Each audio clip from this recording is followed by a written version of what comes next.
कोपर्डीच्या घटनेनंतर सुरू झालेल्या मराठा मूक मोर्चांना चांगलाच पाठिंबा मिळताना दिसतोय। अमरावतीनंतर आज अहमदनगरमध्ये मराठा क्रांती मोर्चाचं आयोजन करण्यात आलंय।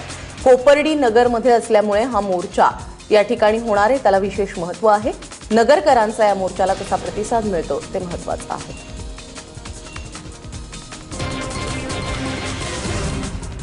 औरंगाबादपासून सुरू झालेल्या मराठा मोर्चांना आता राज्यभर सगळीकडे चांगला प्रतिसाद मिळताना दिसतोय। राज्यभर ते विस्तारलेले आहेत, तर तिकडे अमरावतीमध्ये क्रांती मोर्चा काढण्यात आला।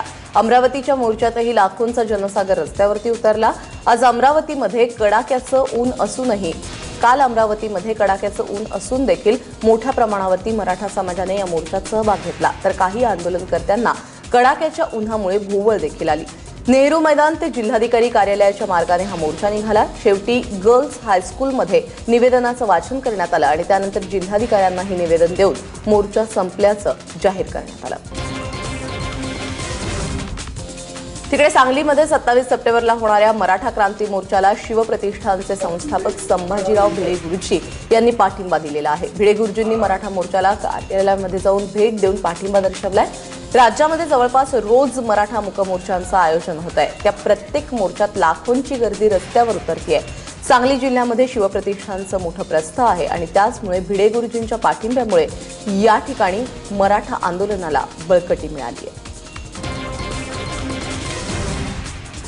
राज्यभर सुरू असलेल्या मराठा मोर्चांमध्ये लोकप्रतिनिधी सहभागी होत आहेत, त्यामुळे या लोकप्रतिनिधींनी विधिमंडळामध्ये मराठा आरक्षण आणि इतर मागण्यांसाठी आवाज उठवावा अशी मागणी संभाजी ब्रिगेडने केली आहे। मराठा समाजाचे अनेक मंत्री आणि आमदार असूनही समाजाकडे दुर्लक्ष केल्याची खंत संभाजी ब्रिगेडचे प्रवक्ते शिवानंद भानुसे यांनी व्यक्त केली आहे। त्याचबरोबर मराठा समाजाचा ओबीसीमध्ये समावेश केल्यानंतरच न्यायालयामध्ये आरक्षण टिकेल, नाहीतर आरक्षण टिकणार नाही। त्यामुळे मराठा समाजाचा ओबीसीमध्ये समावेश करावा अशी मागणी संभाजी ब्रिगेडने केली आहे।